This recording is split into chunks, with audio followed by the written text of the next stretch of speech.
இந்த நாளில பைபிள் ஸ்டடிக்கு வந்திருக்கிற உங்கள் யாவரையும் ஆண்டவராகிய இயேசு கிறிஸ்துவின் நாமத்தினால வாழ்த்துகிறோம்.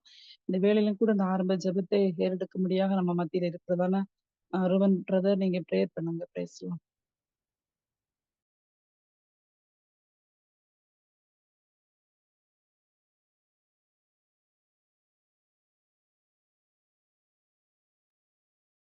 பேசலாம். ரூபன் பிரதர் பேசலாம். அப்பா கர்த்தாவே, இந்த வேலைக்காக நன்றி தகப்பனே. இந்த வேளையிலே பிரதரை நீ இந்த இணையத்தினூடாக நீர் சேர்த்து வைத்த கிருபைக்கு நன்றி தேவனே. இந்த நாளை நீர் நல்லபடியாக முடித்து எங்களை இந்த நேரத்திலே உங்களுடைய நாமத்தை மகிமைப்படுத்தும்படியாக கூடி வைத்த கிருபைக்காக நன்றி தேவனே. இந்த வார்த்தையின் ஆழங்களை நாங்கள் கற்றுக்கொள்ளக்கூடியதாகவும் இந்த வார்த்தையை கற்றுத்தரப்போற அந்த மகளையும் உடைய கருத்திலே கொடுக்கிறோம். தேவனே, அவர்களோடும் நீர் கூட இருந்து எங்களோடும் கூட இருந்து இந்த வேலையை பிரயோசனமான முறையில் நாங்கள் உம்முடைய வார்த்தையின் ஆழங்களை அறிந்து மற்றவர்களுக்கு பிரயோசனப்படுத்தும்படியாக உம்முடைய ராஜ்யம் பெருக்கும்படியாக இங்கே வந்த ஒவ்வொரு பிள்ளைகளையும் உம்முடைய இயேசு கிறிஸ்துவின் நாமத்தினாலே வாழ்த்தி வரவேற்கிறவனே. மீதி காரியங்கள் ஒவ்வொன்றையும் ஏறெடுத்து பார்க்க போற கிருபைக்கு நன்றி தேவனே. எல்லாம் நீ இயேசு கிறிஸ்துவின் நாமத்தினாலே கேட்டு நிற்கின்றேன் பரமபிதாவே. ஆமேன், ஆமேன்.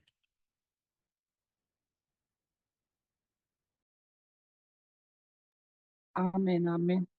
நம்ம எல்லாருக்கும் தெரிந்த ஒரு பாடலை பாடி கர்த்தருடைய நாமத்தை நாம் மகிமைப்படுத்துவோம். ஆவியான எங்கள் அன்பு தெய்வமே, அடியோரை ஆட்கொண்டு நடத்துமே. ஆவியான எங்கள் அன்பு தெய்வமே, அடியோரை ஆட்கொண்டு நடத்துமே.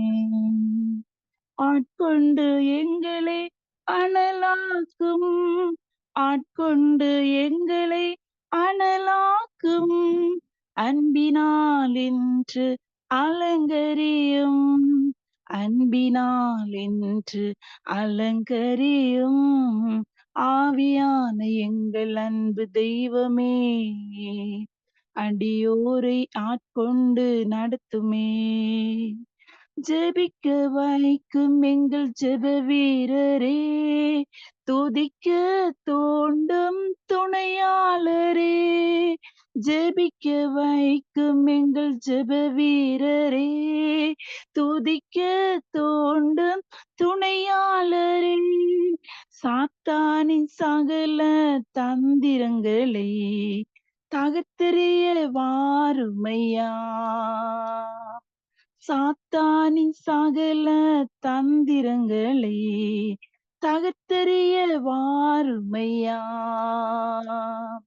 ஆட்கொண்டு எங்களை அனலாக்கும், ஆட்கொண்டு எங்களை அனலாக்கும், அன்பினால் இன்று அலங்கரியும், அன்பினால் இன்று அலங்கரியும். ஆவியான எங்கள் அன்பு தெய்வமே, அடியோரை ஆட்கொண்டு நடத்துமே.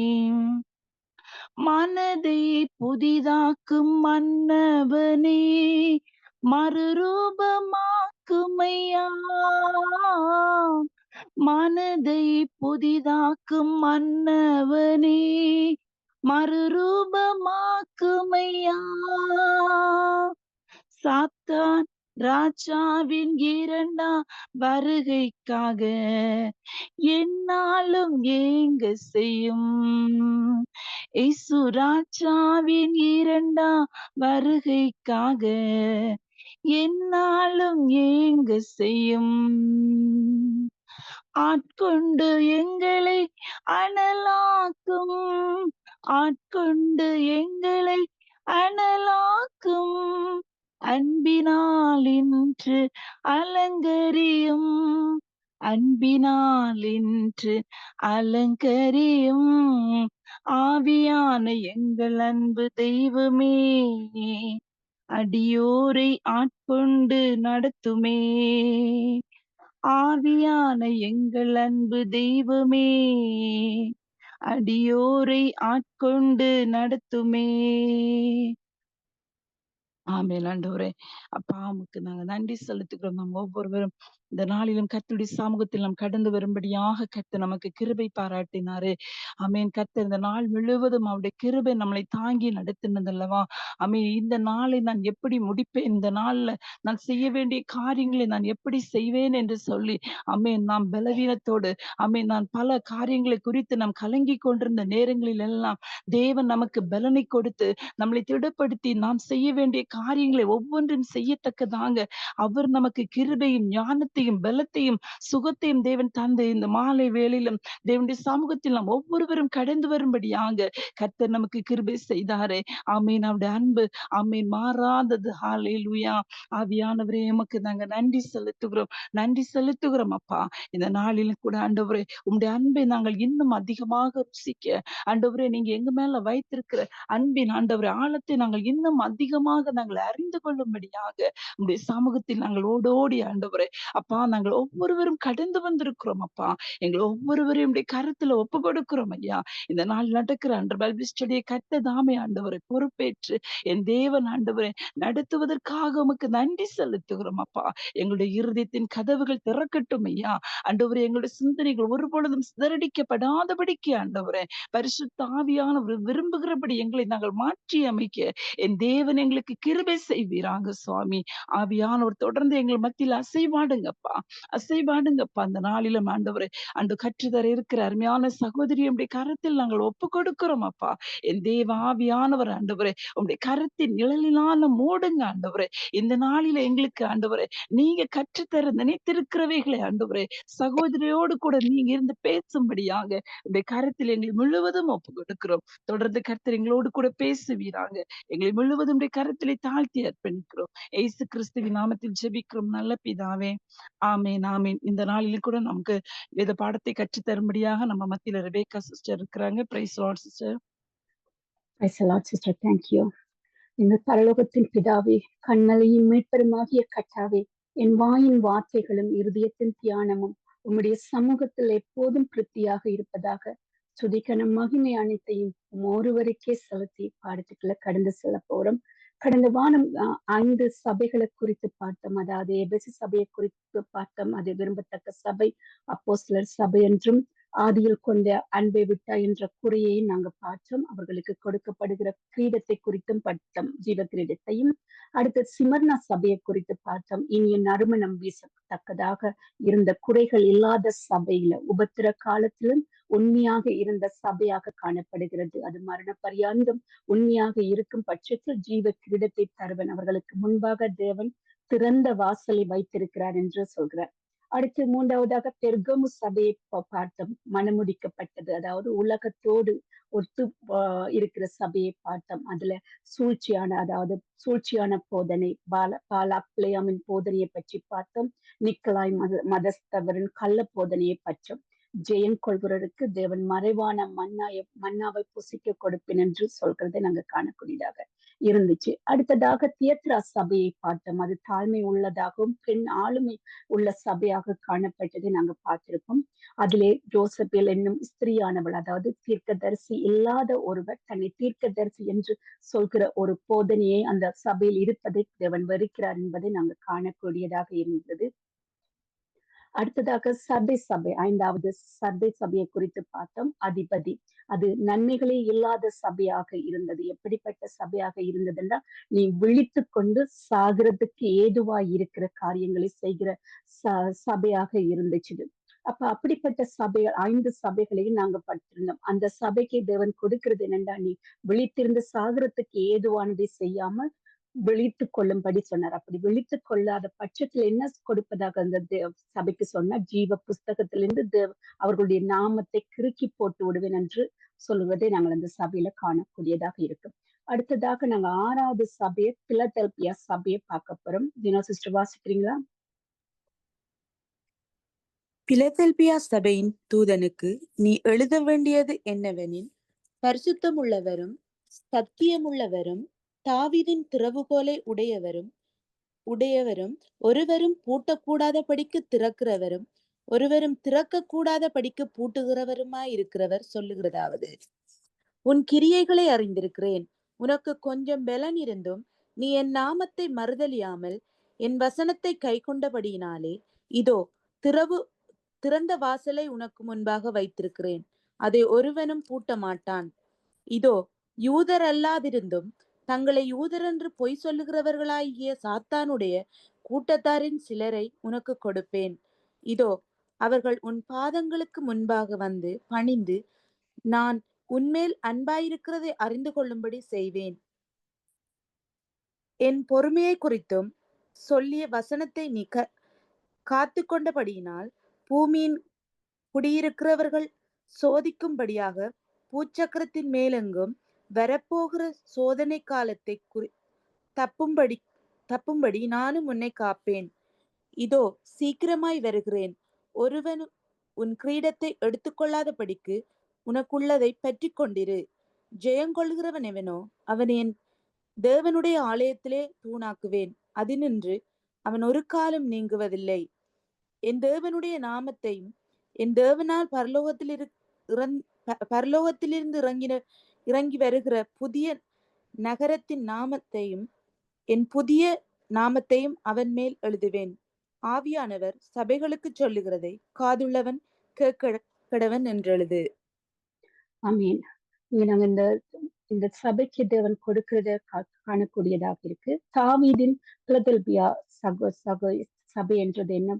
சகோதரத்துவம். அதுல அர்த்தம் சகோதரத்துவம். நம்ம ஒவ்வொரு சபையிலையும் 5 காரியங்களை குறித்து பார்த்து கொண்டு வருகிறோம். அதனுடைய பெயர், அது நடந்த காலகட்டத்தையும் குறித்து, நன்மை தீமை, அதற்கு கொடுக்கிற கிரீடத்தை கொடுத்து நாங்க பார்த்து கொண்டு வர்றோம். அப்ப இந்த சபை பிலதெல்பியா சபைகள் குறைகள் இல்லாத சபை. நம்ம இந்த 7 சபைகள்ல 2 சபைகள் குறைகள் இல்லாத சபைகளை காண முடியும். ஒன்று சிமர்னா சபை, அது உபத்திர காலத்துல உண்மையாக இருக்கிற சபையாக காணப்படுகிறது.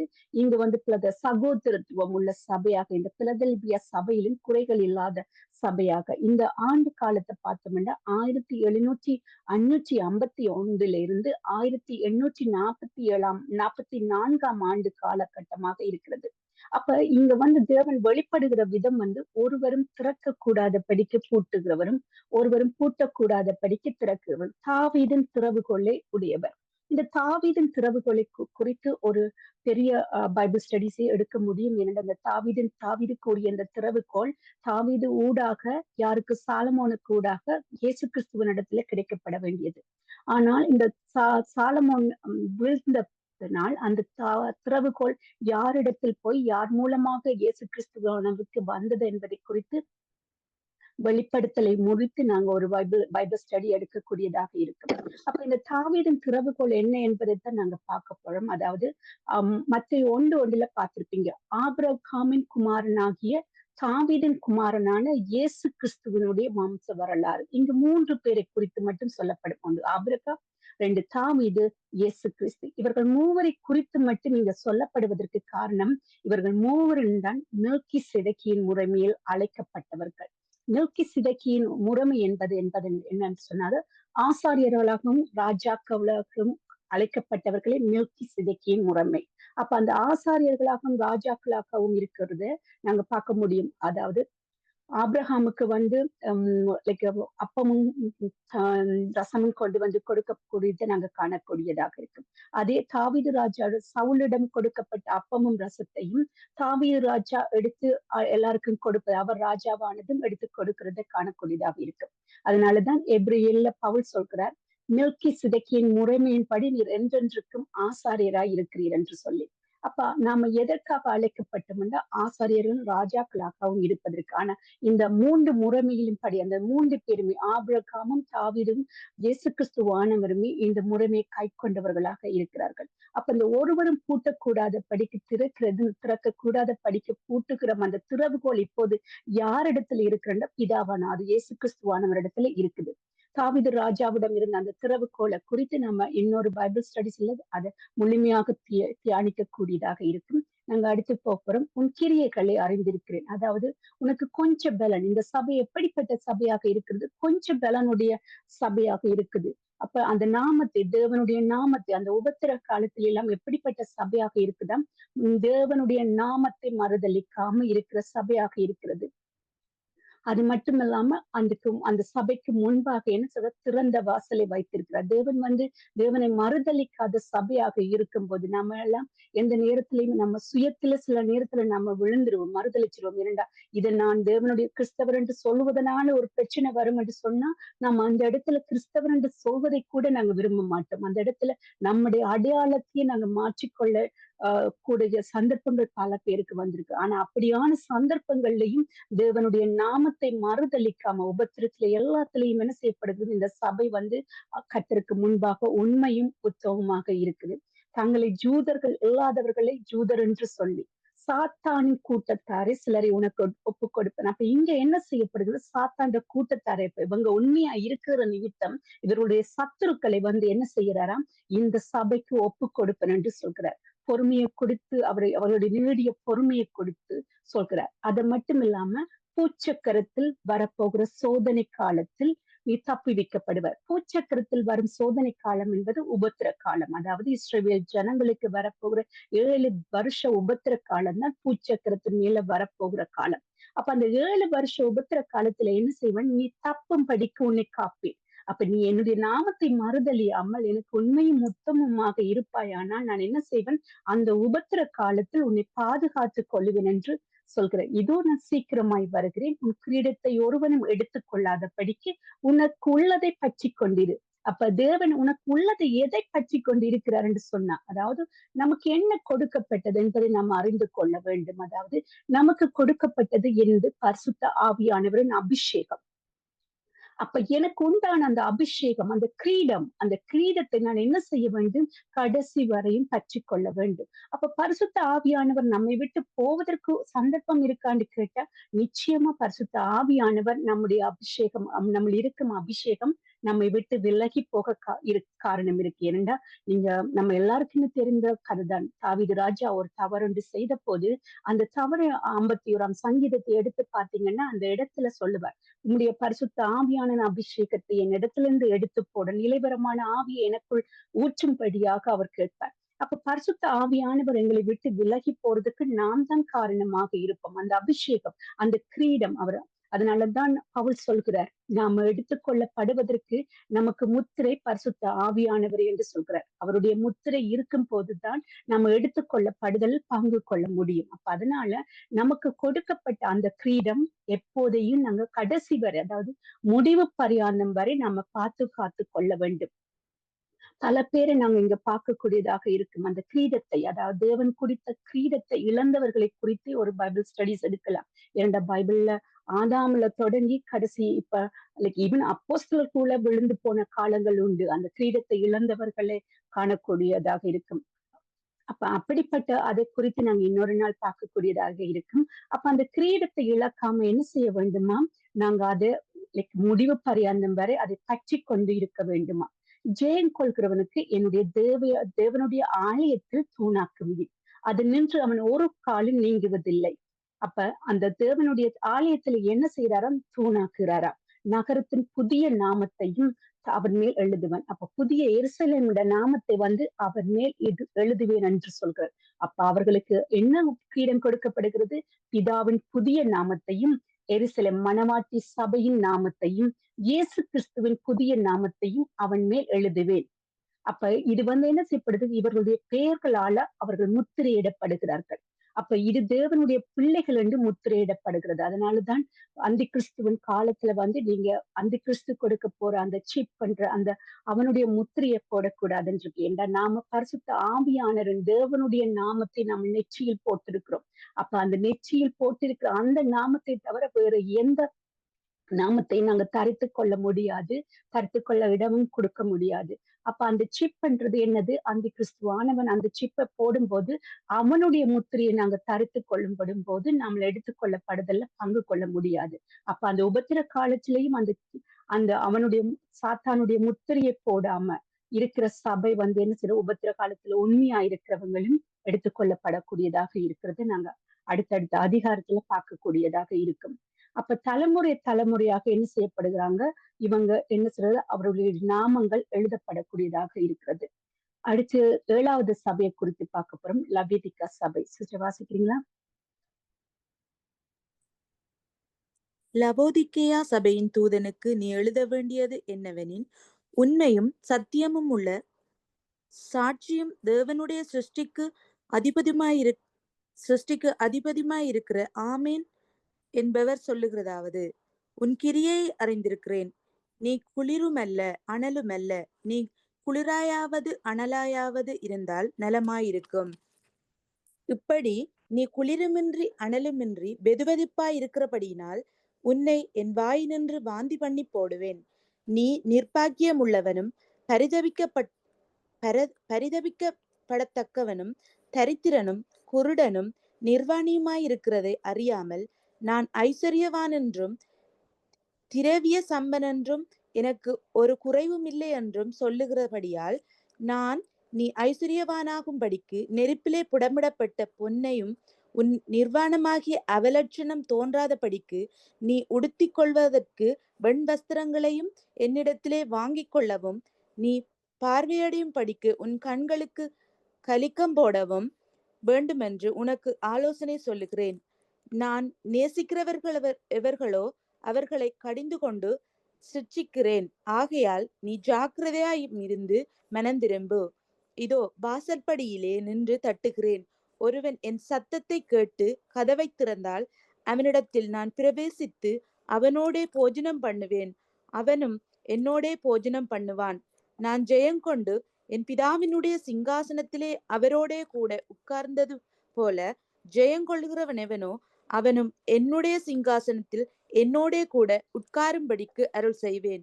ஆவியானவர் சபைகளுக்கு சொல்லுகிறதை காதுள்ளவன் கேட்க கடவன் என்று எழுது என்றார். ஆமேன். அப்ப இந்த லவோதிக்கா சபையை குறித்து பார்த்தோம்னா அதுல அர்த்தம் நியாய தீர்ப்பின் மக்கள் அல்லது கடைசி பட்டணம் என்று சொல்லப்படும். அப்ப இந்த நியாய தீர்ப்பின் மக்கள் எந்த ஆண்டுல இருந்திருக்கிறார்கள்? கிபி 1845 இருந்து இப்ப வரைக்கும் இருக்கிறது நியாய தீர்ப்பின் மக்கள். அப்ப நாம எந்த சபைக்குள்ள இப்ப வருகிறோம்? லவோதிக்கா சபையில. இந்த லவோதிக்கா சபை எப்படிப்பட்ட ஒரு சபையாக இருக்கிறது என்று பார்த்தோம் என்று சொன்னா, அவங்க சத்தியமும் அதாவது தேவனை ஏற்றுக்கொண்டவங்களாக இருக்கிறாங்க. அதாவது உன் கிரியைகளை அறிந்திருக்கிறேன், ஆனாலும் நீ என்ன செய்ய, குளிரும் இல்ல அனலும் இல்ல. அப்ப நீ குளிராவது அனலாவதாக இருந்தாலும், அதாவது உன் கிரியைகளை அறிந்து நீ குளிரும் இல்ல அனலும் இல்லாம, அதாவது நம்ம எப்படிப்பட்டவர்களாக, நம்ம ஆவிக்குரிய வாழ்க்கையும் இல்ல, பாவத்திலேயே நம்ம நீதிமானம் இல்லாம இருக்கிறோம். அப்ப நம்ம பாவிகளாகவும் இல்ல நீதிமானவர்களை இடையில நின்று கொண்டு இருக்கிறோம். அதாவது இரு தோணியில நாங்க எப்பவுமே கால் வைக்க முடியாது. ஒன்று பாவியா இருந்தா பாவியா இருந்துடணும், இல்லாட்டி நீதிமானாக அழைக்கப்பட்ட நம்ம என்ன செய்யணும், நீதிமானாக இருக்கணும். ஒன்று நீ குளிரா, அதனாலதான் தேவன் சொல்றோம், ஒன்று நீ குளிரா இருக்க விரும்பினா நீ குளிராயிரு, இருந்தா என்ன செய்வ, நீ பாவி என்ற நிமித்தம் நீ என்ன செய்வ, அக்கினியும் கந்தமும் எரிய கடல்ல தள்ளப்படுவா. ஆனா அதுவே நீ நீதிமானா இருந்தா பரலோக ராஜ்யத்துக்கு அழைத்து செல்லப்படுவா. அப்ப அதனால நீ எப்படிப்பட்டவனுக்கு, ஒன்று அனலாயிரு இல்லாட்டி குளிராயிரு என்று சொல்கிற. அப்படி மட்டும் இல்லாம நீ என்ன எப்படிப்பட்டவதாக, நம்முடைய ஆவிக்குரிய வாழ்க்கை எப்பொழுதும் என்னது, நீதிமானாக நம்ம இருக்க முயற்சி செய்யணும். தேவன் அதைத்தான் பாக்குற. அப்ப நம்ம எப்ப பாவத்துல விழமாட்டோம் என்று தேவன் ஒரு நாளும் எங்களை சொல்லவே இல்லை. ஆனாலும் விழுந்தாலும் என்னது, மறுபடியும் நாங்க எழுப்பி தேவனை மட்டும்தான் நோக்கி பார்க்கணும். மனுஷர் இடத்துல எக்காரணத்தை கொண்டு நாங்க போகக்கூடாது. அப்ப தேவனால மட்டும்தான் அந்த பாவத்தில இருந்து நம்மளை மீட்கக்கூடியவராக இருக்கு. ஆனா இந்த சபையில ஒரு 5 காரியங்களை சொல்கிறார். அது நாம் இப்போது இருக்க நிலைகளை குறித்து சொல்கிறார். அதாவது நீர்ப்பாக்கியம் உள்ளவனும் பரிதவிக்கப்பட்டவனும் தரித்திரனும் குருடனும் நிர்வாணியாய் இருக்கிறதை அறியாமல். அப்ப நம்ம இந்த 5 காரியங்கள்ல இருக்கிறோம். நாங்க நிர்பாக்கியவானா இருக்கிறோம், பரிதவிக்கப்பட்டவனாக இருக்கிறோம், தரித்திரனாக இருக்கிறோம், குருடனாக இருக்கிறோம், நிர்வாணியாக இருக்கிறோம். ஆனா இந்த 5 காரியத்திலே நாங்க இருந்து கொண்டு நம்ம எப்படி மற்றவர்களுக்கு நம்மளை பிரதிச்சப்படுத்திக் கொள்கிறோம்டா, நான் ஐஸ்வர்யவான் திரவிய சம்பன்னன் என்றும் எனக்கு ஒரு குறையும் இல்லை என்று சொல்கிறவர்களாக இருக்கிறார். அப்ப நம்மட ஆவிக்குரிய வாழ்க்கை உண்மையிலேயே 0வா இருக்கும். ஆனா நாம சபைக்கு வரும்போதோ இல்லாட்டி மற்றவர்களை நம்மளை வெளிப்படுத்தும் போது நம்ம எப்படிப்பட்டவர்களாக இருப்போம், ஆவியிலேயே ஐஸ்வர்யனா இருக்கிற மாதிரி நம்மளை பலப்படுத்திக் கொள்றவரை காட்டுவோம். ஆனா நமக்கும் தேவனுக்கும் தான் தெரியும் நாம எப்படிப்பட்ட ஒரு குருடனாகவும் தரித்திரனாகவும் நிர்வாணியாகவும் இருக்கிறோம் என்று. இதே ஒரு வார்த்தையை தேவன் சிமர்னா சபையை பார்த்து சொல்லுவார். அதாவது அது அந்த சபை குறைகள் இல்லாத உபத்திரத்துல உண்மையா இருந்த சபையை பார்த்து சொல்லுவார், நீ ஐஸ்வர்யவனாய் இருந்தும் உனக்கு இருக்கிற தரித்திரத்தை காண்கிறேன் என்றார். அதாவது ஆவியிலே அவர்கள் அந்த சபை எப்படிப்பட்ட சபையாக இருந்ததாம், ஆவியிலே அவர்கள் ஐஸ்வர்யவனாக இருந்தார்கள். ஆனா உலகத்து காரியங்கள்ல அவர்கள் எப்படிப்பட்டவர்களாக இருந்தார்களாம், தரித்திரர்களாக இருந்தார். ஆனா அதை தான் காண்கிறேன் என்று ஆவியானவர் சொல்கிறதை நாங்க காணக்கூடியதாக இருக்கு. அப்ப கர்த்தருடைய பிள்ளைகள், அதுக்காக நீங்க உலகத்து காரியல தரித்திரனா இருக்கணும் இல்லை, உங்களுக்கு கொடுக்கப்பட்டதை நீங்க அனுபவிக்கிறதுக்கு உங்களுக்கு சகல உரிமைகளும் உண்டு. ஆனால் கர்த்தருடைய ஆவிக்குரிய வாழ்க்கையில நம்ம எப்பவும் எப்படிப்பட்டவர்களாக இருக்க வேண்டும், ஐஸ்வர்யவான்களாக இருக்க வேண்டும். அப்போதுதான் நாங்கள் ஆசீர்வதிக்கப்பட்டவர்களா இருக்கிறோம். தேவனோடு கிட்டி கிட்டி சேரும் போது உலகத்து காரியங்கள் எல்லாவற்றையும் அவர் நாளைய குறித்து கவலைப்படாதென்று சொன்னவருக்கு நம்முடைய தேவைகள் அத்தனையும் தெரியும். எப்போது தகுந்த நேரத்துல சந்திக்க வல்லவராக இருக்கிறார். அப்ப அதனால நாம எதை குறித்து கவலைப்பட வேண்டும், ஆவிக்குரிய வாழ்க்கை. அப்ப அந்த ஆவிக்குரிய வாழ்க்கை ஐஸ்வர்யவானா இருக்கிறோமா நாங்க அதுல. அப்ப நாம் எப்படிப்பட்ட நிலையில இருக்கிறோம், அப்ப இப்படி நிர்வாக்கியமும் உள்ளவராக இருக்கிற நிலையை பற்றி தேவன் 5 வகையான காரியங்களை நாம் எப்படி நம்மளை மாற்றிக்கொள்ள வேண்டும் என்று சொல்றேன்டா. நம்ம ஐஸ்வர்யனாக இல்லாம, அதாவது தரித்திரனா இருக்கும் போது, நீ ஐஸ்வர்யன் ஆகும் படிக்கு நெருப்பிலே புடமிட்ட பொன்னையும். அப்ப நெருப்புல புடமிட்ட பொண்ணுன்றதுக்கு என்னன்னு சொன்னா அதுதான் வார்த்தை. அதுதான் சங்கீதம் 12:6 சொல்றார், கர்த்தருடைய சொற்கள் மண் குகையில் 7 தரம் உருக்கி புடமிட்ட வெள்ளி கொப்பான சொத்த சொற்களா இருக்கிறது. அதுவே தேவனுடைய வழி உத்தமமானது, கர்த்தருடைய வசனம் புடமிடப்பட்டது, தம்மை நம்புகிற அனைவருக்கும் அவர் கேடயமாக இருக்கிறார். அப்ப இந்த புடமிட்ட வசனத்தை, அப்ப நீங்க ஆவியிலே ஐஸ்வர்யவான் ஆக வேண்டும் என்று சொன்னா நீங்க நெருப்பிலே புடமிட்ட இந்த வசனத்தை கை கொள்ள வேண்டும். தேவனுடைய பிரமாணங்களை கை கொள்ளும் போதுதான் நீங்க என்ன மாதிரி ஆவிக்குரிய வாழ்க்கையில நீங்க ஐஸ்வர்யனாக முடியும். நீ நிர்வாணமான அவலட்சணம், அதாவது நிர்வாணமாக நாம நிர்வாணமாக இருக்கிறோம், அவருக்கு முன்பாக எதுவும் மறைவில்லை. அப்ப அப்படியான நிர்வாணமாக நம்மோட பாவம் எல்லாம் அவருக்கு முன்பாக சகலதும் தெரியுது. அப்ப நீ நிர்வாணமான அவலட்சணம் தோன்றாத படிக்கு நீ உடுத்தி கொள்வதற்கு வெண் வஸ்திரத்தை என்னிடத்தில் இருந்து வாங்கிக்கொள்.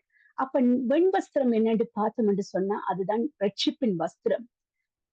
ஏசாயா 61:10 பார்த்தோம்னா, அவர் ரட்சிப்பின் வஸ்திரங்களை எனக்கு உடுத்தி நீதியின் சால்வைகளை எனக்கு தந்தார். அப்ப நாம் இந்த பெற்றுக்கொண்ட ரட்சிப்பின் வஸ்திரம் நமக்குள்ள இன்று வரை இருக்கிறதா? அந்த ரட்சணியத்தை நாங்க இன்னும் ரட்சணியத்தின் சந்தோஷம் நமக்குள்ள இருக்குதா?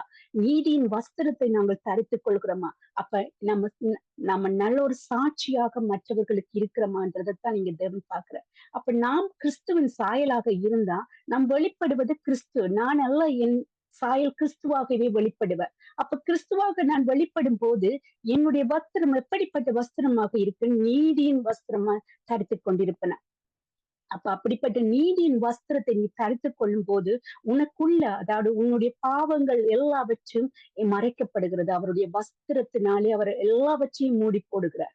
அப்ப அந்த பாவங்கள் எல்லாவற்றையும் நீங்க மறைச்சு அவருடைய வஸ்திரத்தை உடுத்தி கொண்டால் மட்டும்தான் என்ன செய்ய முடியும், உங்களுடைய நிர்வாணம், அந்த பாவம் மறைக்கப்படும். அப்ப அவர் சொல்றார், நீதியின் வஸ்திரத்தை தரித்துக் கொள்ளப்படி.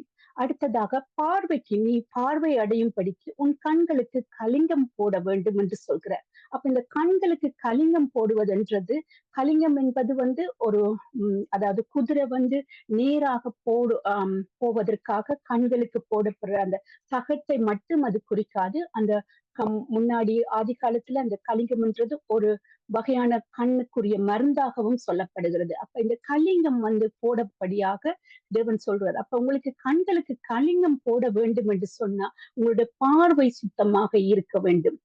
அதனாலதான் வேதத்திலே நாங்க பார்த்திருப்போம், உன் கண் கெட்டதாய் இருந்தால் உன் சரீரம் முழுவதும் இருளாய் இருக்கும். இப்படி உன்னில் வெளிச்சம் இருளாய் இருந்தால் அவ்விருளே அவ்வளவு அதிகமாய் இருக்கும். அப்ப உங்களோட கண் எதை பார்க்கிறதோ, மற்றவரின் பார்வை, நீங்க எதை கொண்டு மற்றவர்களை நியாயம் தீர்க்கிறீர்களோ அப்படியே நீங்கள் நியாயம் தீர்க்கப்படுவீர்கள். அதனால உங்களோட கண்கள் எப்போதும் என்ன செய்ய வேண்டும், பரிசுத்தமாக இருக்க வேண்டும். அப்ப உங்களோட பார்வைகளுக்கு எப்போதும் நீங்க என்ன செய்து கொள்ள வேண்டும், கலிங்கம் போட வேண்டும். அப்ப இங்க 3 காரியங்கள் முக்கியமானது. அதாவது நம்முடைய கண்கள் எப்பவும் பரிசுத்தமாக இருக்கு. ஏனென்றா நம்முடைய சரீரத்துக்கு விளக்காய் இருப்பது நம் கண்கள். கண்களின் ஊடாகத்தான் கண்களின் இச்சை எல்லாமே பார்வையினூடாகத்தான் எங்களுக்குள்ள போகுது. அது அதிகமான பாவம் நம்ம கண்களினூடாகத்தான் செய்கிறோம். அப்ப அந்த கண்களின் இச்சையில இருந்து எங்களை பாதுகாத்துக் கொள்ள வேண்டும். மாமிசத்தின் இச்சை, ஜீவனத்தின் பெருமை நம்மளை ஆளுகை செய்யாதபடிக்கு என்ன செய்ய வேண்டும்? நம்ம கலிங்கம் போட்டுக் கொள்ள வேண்டும் எங்கள் கண்களுக்கு. அப்ப அந்த கலிங்கம் போடணும். அப்ப 3 காரியங்களை நம்ம இந்த சபை, இப்போது நம்ம இருக்கிற சபை இந்த சபை தான். நாம இப்படிப்பட்டவர்களாகத்தான் இருக்கிறோம். அனலும் இல்ல குளிரும் இல்லாம நிர்வாணியாகவும் தரித்திரனாகவும் பரிதவிக்கப்பட்டவனாகவும் குருடனாகவும் தான் நாம இருக்கிறோம். அப்ப இப்படிப்பட்ட நாம் என்ன செய்ய வேண்டும் என்று சொன்னா, நீதியின் வஸ்திரத்தை தேவனிடத்தில் இருந்து கேட்டு பெற்று இரட்சணியத்தை பெற்றுக்கொண்டு அந்த இரட்சணிய சந்தோஷத்துக்குள்ள நாம் எப்படி நிலைக்க வேண்டும்? கண்களை பரிசுத்தப்படுத்திக் கொள்ள வேண்டும். அடுத்ததாக வேதத்தில் இரவும் பகலும் தேவனுடைய வேதத்தை தியானிக்கிற மனுஷன் பாக்கியவான். அப்ப அவருடைய வசனத்தை நாங்க வாஞ்சிக்கும் போது என்ன செய்வோம்? இந்த காரியங்கள்ல இப்படிப்பட்ட மனுஷராத்தான் நாம் எல்லாருமே இருக்கிறோம். ஆனா இப்படிப்பட்ட மனுஷர் நம்மளை தகுதிப்படுத்திக் கொள்ள வேண்டுமானால் இந்த 3 காரியங்களையும் நாம் செய்ய வேண்டும் என்பதைத்தான் அவர் இங்க உறுதிப்படுத்துகிறார். அதாவது அவர் சொல்ற, நான் நேசிக்கிறவர்களை அவர்களை கடிந்து கொண்டு சிட்சிக்கிறேன், ஆகையால் நீ ஜாக்கிரதையா மனம் திரும்பு. அப்ப நம் தேவன் ஏன் சிட்சிக்கிறார் என்று சொன்னால் நம்மை உருவாக்குறார். பிதா, அதனாலதான் வேதத்துல எனக்கு ரொம்ப பிடித்த வசனம், பிதா தெரிந்து கொண்ட ஒருவரையும் குமாரன் கைவிடுவதில்லை.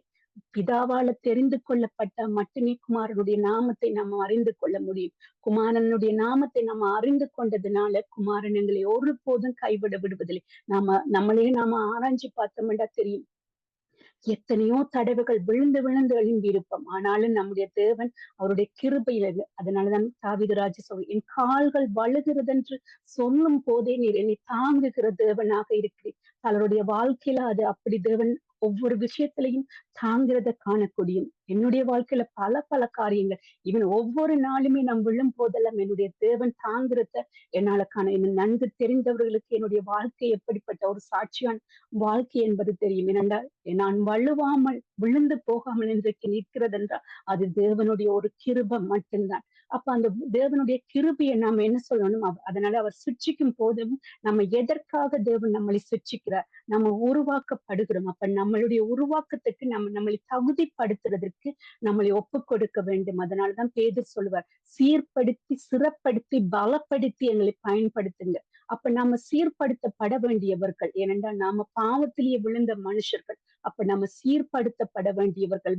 தேவனுடைய பலத்தினாலும் அல்ல, பராக்கிரமத்தினாலும் அல்ல, தேவ ஆவியினாலே எல்லாம் கூடும். அப்ப அந்த ஆவியானவரின் ஆளுகை நமக்குள்ள வந்தா மட்டும்தான் நம்ம பலப்படுத்த முடியும். அதன் பின்புதான் தேவன் நம்மளை எடுத்து பயன்படுத்தக்கூடியதாக இருக்க முடியும். அப்ப தேவன் நம்மளை எடுத்து பயன்படுத்த வேண்டுமென்னா நம்மளை நாம முழுமையாக அவருடைய கரத்துல ஒப்பு கொடுக்க வேண்டும். எதற்காக ஒப்பு கொடுக்க வேண்டும்? தேவனுடைய நீதியின் வஸ்திரத்தை பெற்றுக் கொள்வதற்கும், நம் கண்களுக்கு கலிங்கம் போடுவதற்கும், அடுத்து புடமிட்ட பொன்னான வார்த்தைகளை நாங்கள் பெற்றுக்கொள்வதற்கும் தேவனிடத்துல நாங்க ஒப்பு கொடுக்க வேண்டும். அப்ப இந்த சபையை குறித்து அவர் சொல்றாரு. அப்ப அது முதலாவது சபையிலே நாங்க பார்த்தோம், 7 சபைகளுக்குள்ளேயும் அவர் உலாவுகின்ற சபையாக முதலாவது சபை காணப்பட்டது.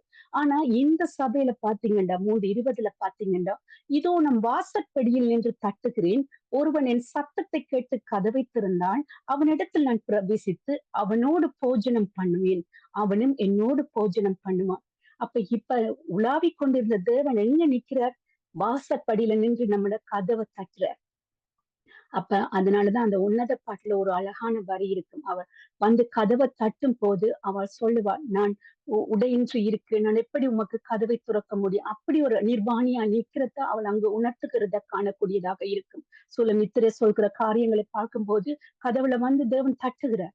தட்டும் போது நாங்க ஆயத்தப்படாம இருக்கிறதுனால, அதனாலதான் நாங்க ஏற்கனவே பார்த்திருப்போம், லூக்காலையெல்லாம் பார்த்திருப்போம், புத்தியுள்ள ஸ்திரீகள் கதை நமக்கு நல்லாவே தெரியும். தீவட்டிகளோடு காத்திருக்க வேண்டும். அது மட்டும் காத்திருப்பதில்லை, விழித்து கொண்டிருக்க வேண்டும். நம்ம தீவட்டியும் எண்ணெயும் நம்மகிட்ட இருக்கும், ஆனாலும் என்ன செய்வோம்? தூங்கிடுவோம். நாம தூங்காம அவருடைய வருகை சமீபமா இருக்கு. தீவட்டியும் எண்ணெயும் இருந்தாலும் கூட நம்ம விழித்து கொண்டிருக்க வேண்டிய காலமா இருக்குது. அதனால விழித்து கொண்டிருந்து அவர் வாசற்படியில நின்று தட்டுகிற சத்தத்தை கேட்க நம்முடைய காதுகள் கூர்மையாக இருக்க வேண்டும். அந்த அவருடைய மெல்லிய சத்தத்தை கேட்கக்கூடிய காதுகளாக நம்மளை தகுதிப்படுத்த வேண்டும். அப்படி தகுதிப்படுத்த முடியலாட்டி நாம என்னது அதே நேரத்துல நம்மட வாசப்படியில பாவமும் படுத்திருக்கு. தேவனுடைய சத்தத்துக்கு உங்கள் காதுகளை நீங்கள் ஒப்பு கொடுக்க விடலாட்டி உங்களுக்குள்ளே பாவம் வந்து கிரிய செய்யும். சத்துருவானவன் வந்து இடம் கொடுக்க நீங்க இடம் கொடுத்துருவீங்க. அதனால அந்த மெல்லிய சத்தத்துக்கு எப்பவும் காத்திருங்க. அதிகாலையில எழும்பி தேவனுடைய சத்தத்துக்காக காத்திருங்க. ஏனென்றா நான் ஏற்கனவே இதை பற்றி சொல்லியிருக்கிறேன். மார்ட்டின் லூத்தர் ஒரு தடவை சொல்லியிருக்கிறார். அதாவது அதிகாலையிலே எழும்பி தேவனுக்காக 2 மணித்தியாலத்தை அவரால் செலவழிக்க முடியாமல் போனால் அன்றைய முழு நாளும் தான் சத்ருவானவனுக்கு இடம் கொடுத்ததாக போய்விடும் என்று சொல்லியிருக்கிறார். அப்ப அவர் அந்த 2 மணித்தியாலத்தை தேவனுக்காக வசனத்திலையும் துதியிலையும் தன்னை ஆளுகைக்கு ஒப்பு கொடுக்கலாட்டி என்ன செய்யறாரு, அன்றைய நாளே அவர் எவ்வளவோ கத்தருக்குள்ள இருந்த மனுஷன். ஆனா அந்த மனுஷன் வந்து அப்படி ஒரு சாட்சியை சொல்கிறார், நம்ம விழுந்து போயிடுவோம். நிச்சயமாக அதுக்கு 100% உண்மை. இரண்டு அதிகாலையில எழும்பி நம்மளை தேவனுக்காக ஒப்பு கொடுக்கும் போதுதான் அன்றைய நாள் எங்களுக்கு பரிபூர்ணப்படுத்தப்படுது. அது மட்டுமில்லாம அந்த நாள் நிறைவாக்கப்படுது. பரிபூர்ணமா கர்த்தருடைய கிருபையினால நிறைவாக்கப்படுகிறது. எங்களை பாதுகாக்கிறவர் அவர்தான். அப்ப நாம போகும்போது நம்முடைய வழிகள் எல்லாவற்றையும் செவ்வையாக்குறவர் அவர். தடைகளை தகர்த்து எறிகிற தேவன் அவர். அப்ப நம்ம காலையில எழும்பி இப்ப நம்ம ஒரு இடத்துக்கு போறோம்னா நம்முடைய அப்பா அம்மாட்ட சொல்லி ஆசீர்வாதத்தை பெற்றுக்கொண்டுதான் போவோம். ஏன்னா அம்மா அப்பா ஆசீர்வதிச்சா நமக்கு அது நல்ல ஒரு ஆசீர்வாதம் அந்த நாள் அன்றைக்கு பரிபூர்ணமா இருக்கும் என்று நினைத்துக் கொள்வோம். அதே மாதிரிதான் அதிகாலையில எழும்பி நம்முடைய தகப்பன் இடத்துல நாம பரிபூர்ண ஆசீர்வாதத்தை பெற்றுக்கொண்டுட்டோம் என்று வைங்க, அந்த நாள் பரிபூர்ணமாகப்படும். ஏனென்றா நானும் அதை பல தடவை அனுபவிக்க சில நேரத்துல வேலைக்கு லேட் ஆயிடுச்சுன்னா என்ன செய்வோம், அவசரத்துல லைக் துதிக்க மனம்லாம் ஏசப்பா பார்த்துக்கொள்ளுங்க பண்ணிட்டு ஏசப்பாட பேரை மட்டும் சொல்லிட்டு போவோம். ஆனா அதுக்கு அன்றைக்கு நிறைய சிக்கல்களுக்குள்ள மாட்டுப்படுவோம். ஆனா அப்போதுதான் நினைவு கூறும், தேவனுக்காக நான் ஒரு 10 நிமிடத்தை கொடுக்காம அதிகாலையில 10 நிமிடம் அதிகமா எழும்பி நான் என்ன செய்யுது கொடுக்காத போது அந்த உபத்திரத்துக்குள்ள நான் கடந்து போக வேண்டி இருக்குது. ஆனாலும் நம்முடைய தேவன் நம்மளை கைவிடுகிற தேவன் இல்லை. என்னுடைய பிள்ளையோட குறைகள் எல்லாவற்றையும் தெரிந்தபடியா எந்த சூழ்நிலைகள் நம்மளை பாதுகாத்துக் கொள்கிறவராக இருக்கிறார். அப்ப அதனால இந்த சபையை பற்றி அவர் என்ன சொல்றது, நாம எப்படி நாங்களை தகுதிப்படுத்தி கொள்ள வேண்டும் என்பதை சொல்கிறார். அப்ப நிர்பாக்கியவானும் குருடனாகவும் நாங்க இருக்காம பாவமற்ற பரிசுத்தவன்களாக நம்மளை பாதுகாத்து கொள்ள வேண்டும் என்றதுதான் இங்கு சொல்லப்படுகிற சபையாக இருக்கு. அப்ப நாம இந்த 7 சபைகளையும் நாங்க நிறைய காரியங்களை குறித்து பார்த்தோம். அதாவது நமக்கு இன்னொரு விஷயம் இருக்கு, நம்ம கிறிஸ்தவர்கள் என்று அடையாளம் எதை வைத்து நம்மளை தீர்மானிக்க, கிறிஸ்துவின் சாயலை வைத்துத்தான் கிறிஸ்தவர்கள் என்று அடையாளப்படுத்தினார்கள். அதாவது அன்பு, விசுவாசம், கீழ்ப்படிவு, எளியவனின் கைகளை பலப்படுத்துதல், நம்மை ஆராய்ந்து பார்த்து சுய பரிசோதனை செய்கிற ஒருவர்களாகத்தான் நம்ம கிறிஸ்தவர்கள் இருக்கிறோம். நம்ம பாவம் என்று சொல்லி விழுந்துட்டாலும் என்ன செய்வோம், நம்மளை பரிசோதிச்சு கொள்ளி நம்மளை திருத்திக் கொள்கிறவர்களாக இருக்கிறோம். அதனாலதான் செல்ஃப் எக்ஸாமினேஷன் என்று சொல்லுவாங்க. அந்த செல்ஃப் எக்ஸாமினேஷன் தான் கிறிஸ்டியானிட்டியிலே முக்கியமானது. ஏனென்றால் நம்ம ஒபீடியன்ஸ், செல்ஃப் எக்ஸாமினேஷன் இதெல்லாம் ஏனென்று சொன்னா மற்றவர்களை நாம நியாயம் தீர்க்க முடியாது. நம்மளை நாமளே தகுதிப்படுத்திக் கொள்வதற்காகத்தான் இந்த செல்ஃப் எக்ஸாமினேஷன். அப்ப அதனால இந்த 7 சபைகளை குறித்து நீங்க பார்த்திருக்கிறீங்க. அந்த 7 சபைகள் அதாவது ஆதியில கொண்டிருந்த அன்பை விட்டிருக்கிறீங்களா, இல்லாட்டி உங்களுக்குள்ள தப்பான போதனைகள், பிள்ளையாமின் போதனைகள், சூழ்ச்சியான போதனைகள், இல்லாட்டி கள்ள போதனைகள், இல்லாட்டி தீர்க்கதரிசி இல்லாதவர்கள் உங்களுக்கு தீர்க்க தரிசனமா கொடுக்கப்பட்ட வார்த்தைகளை நம்பிக்கொண்டு இருக்கிறீங்களா? அப்ப அப்படிப்பட்ட வார்த்தைகள்ல தங்கி இருக்கிறீங்களா, அல்லது உலகத்தோடு ஒத்த சபையாக இருக்கிறீங்களா, அல்லது எப்படிப்பட்ட உண்மையில உபத்திரத்துல உண்மையான உள்ளவர்களாக இருக்கிறீங்களா? எந்த உபத்திரத்திலையும் நான் தேவனுக்கு உண்மையும் உத்தமமாக இருப்பேன் என்று சொல்லி இருக்கிறீங்களா? அல்லது தேவனுக்கு உரிய அதாவது தேவனுடைய பிரமாணங்களை கை கொண்டு தேவனுடைய பிள்ளைகளாக கடைசி வரை என்னை தகுதிப்படுத்த வேண்டும் என்பதை ஒப்பு கொடுத்திருக்கிறோமா? அல்லது இந்த 7வது சபை போல நிர்பாக்கியவானாக இருக்கிறோமா, குருடனா தரித்திரனா இருக்கிறோமா? அதனாலதான் இந்த 7 சபைகளை குறித்து மறுபடியும் நான் உங்களுக்கு கற்றுக் கொடுக்க வந்ததுக்கான காரணம், இது தேவன் நமக்கு கொடுக்கிற ஒரு போதனை இல்லை, இது நமக்கு கடைசியா கொடுத்திருக்கிற சந்தர்ப்பம். இந்த சந்தர்ப்பத்துல நாம எழும்பி பிரகாசிக்கிறதுக்கான காரணங்கள் இது இருக்கு. ஏன்னா நம்மளை தகுதிப்படுத்தி கொள்ள வேண்டிய காலங்கள் இதுவாக இருக்கு. அப்ப அதனால நிச்சயமா நம்மளை நாம தகுதிப்படுத்திக் கொள்வதற்கு நம்மளை நாம ஆராய்ந்து பார்க்க வேண்டியவர்களாக இருக்கிறோம். அப்ப அதனால இந்த 7 சபைகள்ல நாம எங்கே இருக்கிறோம் என்பதை குறித்து நாம ஆராய்ந்து பார்த்துக் கொள்வோம். அடுத்ததாக நாம 4வது அதிகாரத்துக்கு கடந்து போக போறோம். சிஸ்டர் 4வது அதிகாரத்தை வாசிக்கிறீங்களா? 4ஆம் அதிகாரம். இவைகளுக்கு பின்பு இதோ பரலோகத்தில் திறக்கப்பட்டிருந்த ஒரு வாசலை கண்டேன். முன்னே எக்கால சத்தம் போல என்னுடனே பேச நான் கேட்டிருந்த சத்தமானது, இங்கே ஏறி வா, இவைகளுக்கு பின்பு சம்பவிக்க வேண்டியவைகளை உனக்கு காண்பிப்பேன் என்று விளம்பினது. உடனே ஆவிக்குள்ளானேன். அப்பொழுது இதோ வானத்தின் ஒரு சிங்காசனம் வைக்கப்பட்டிருந்தது. அந்த சிங்காசனத்தின் மேல் ஒருவர் வீற்றிருந்தார். வீற்றிருந்தவர் பார்வைக்கு வச்சிரக்கல்லுக்கும் பதுமராகத்துக்கும் ஒப்பாயிருந்தார். அந்த சிங்காசனத்தை சுற்றி ஒரு வானவில் இருந்தது. அது பார்வைக்கு மரகதம் போல் தோன்றிற்று. அந்த சிங்காசனத்தை சூழ 24 சிங்காசனங்கள் இருந்தன. 24 மூப்பர்கள் வெண்வஸ்திரம் தரித்து தங்கள் சிரசுகளில் பொன்முடி சூடி அந்த சிங்காசனங்களின் மேல் உட்கார்ந்திருக்க கண்டேன். அப்ப இந்த 4ஆம் அதிகாரத்திலேயே நம்ம ஒரு அழகான அதிகாரம், எனக்கு ரொம்ப பிடிச்ச அதிகாரம் என்னடா, பரலோக ராஜ்யத்தை குறித்து காணக்கூடியதாக இருக்கும். ஒரு பரலோக ராஜ்யம் எப்படிப்பட்டதா இருக்கிறது என்ற தரிசனத்தை யோவானுக்கு இந்த அதிகாரத்துலதான் தேவன் வெளிப்படுத்தியிருப்பார். என்றா பல இடங்களில் இப்போ ஏசாயா தீர்க்கதரிசி இசைக்கியல் எல்லாம் பார்த்திருப்பாங்க. ஆனா அவர்களுக்கு முழுமையாக அங்க தரிசனம் கொடுக்கப்பட மாட்டாது. ஆனா முழு தரிசனத்தையும் இங்க யோவான் மூலம் தேவனங்களுக்கு வெளிப்படுத்துகிறார். அப்ப இங்க சிங்காசனத்தை, இந்த தரிசனம் ஏன் எங்களுக்கு முக்கியம் என்று சொன்னா, பரலோக ராஜ்யம் எப்படிப்பட்டதாக இருக்கிறது என்று தெரிஞ்சாதான் அந்த ஒவ்வொரு இடத்திலையும் ஒவ்வொரு மக்கள் நிக்கிறத நாங்க 7ஆம் அதிகாரத்துல படித்துக் கொள்வோம். ஏன் அதற்காக அந்த இடத்துல அந்த மக்கள் நிற்கிறார்கள் என்பதை நாங்க அறிந்து கொள்ள வேண்டும். அப்ப இங்க சொல்லப்படுகிறது, அதாவது சிம்மாசனம் ஒன்று இருக்கிறது. அந்த சிம்மாசனத்திலே பார்வைக்கு வச்சிரக்கல்லும் பதுமராகத்துக்கு ஒப்பாகவும் இருந்தார். அப்ப அந்த சிங்காசனத்தை சுற்றி ஒரு வானவில் இருந்தது. அது பார்வைக்கு மரகதம் போல் தெரிஞ்சிச்சு. அப்ப நமக்கு எல்லாருக்குமே தெரிஞ்ச ஒரு விஷயம், வானவில்ண்டா எப்படி இருக்கும்? அது எப்பவுமே 7 கலர்களை கொண்டதாகத்தான் இருக்கு. ஆனா இங்க வானவில்லை பார்க்கிறோம். அந்த வானவில் எப்படி பச்சை மரகதம் போல இருந்துச்சுதான். அப்ப நாங்க ஒரு விஷயத்த பார்க்கணும். ஆதியாகமத்துல நாம என்ன சொல்லிருக்கோன்னு சொன்னா, அதாவது இனி ஒரு முறை பூமியை வெள்ள பெருக்கினால அழிக்க மாட்டேன் என்று சொல்லி நோவாவோடு ஒரு உடன்படிக்கை செய்து கொண்டிருப்பார். அது எப்போதெல்லாம் பூமியில வானவில் தோன்றுகிறதோ அது அந்த பூமிக்கு உண்டான உடன்படிக்கை என்று சொல்லியிருப்பார். அப்ப எங்களுக்கு தெரிஞ்ச ஒரு விஷயம், வானவில் என்றால் உடன்படிக்கை. அப்ப தேவன் செய்து கொண்ட உடன்படிக்கை.